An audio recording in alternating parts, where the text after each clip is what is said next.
Monsieur de Margerie, bonjour. Bonjour. Vous avez évoqué donc tout à l'heure l'importance que pouvaient représenter les nouvelles énergies pour Total, en particulier le solaire. Et vous avez parlé d'investissement justement dans le solaire. Est-ce que vous pourriez nous dire, en fait, ou nous rappeler quels sont les investissements que consent déjà Total dans ce domaine-là? Et en complément, on aimerait également savoir pour le nucléaire ce que Total espère peut-être du rapport Roussely. Et sinon, plus généralement, qu'est-ce que Total pourrait avoir comme motivation dans le nucléaire et comment ça pourrait se traduire?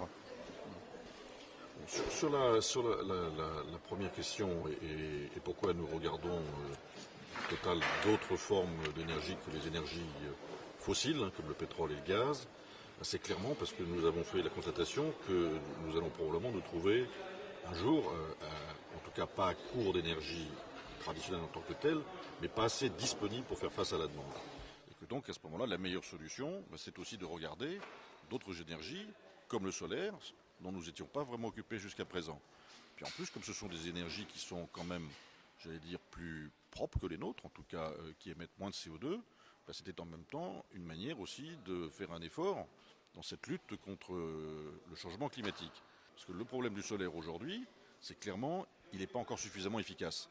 C'est pour ça qu'il coûte encore trop cher et qu'il faut le subventionner.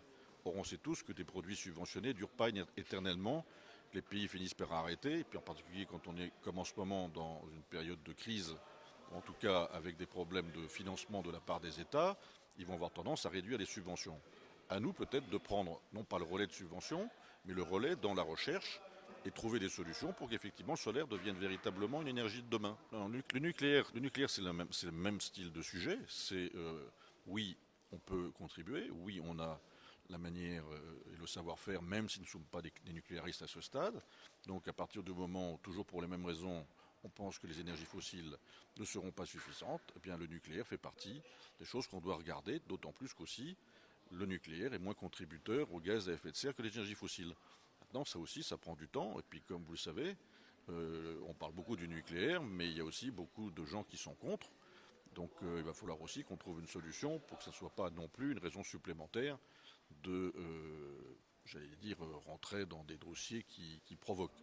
Mais je crois que le nucléaire est très certainement une des énergies du futur. Et Total étant une société qui produit et distribue de l'énergie, eh bien on va voir si c'est une possibilité nouvelle pour nous. Mais bien évidemment, on regarde avec attention, d'autant plus qu'on a décidé de participer au projet de l'EPR de Panly. Donc on est intéressé bien évidemment.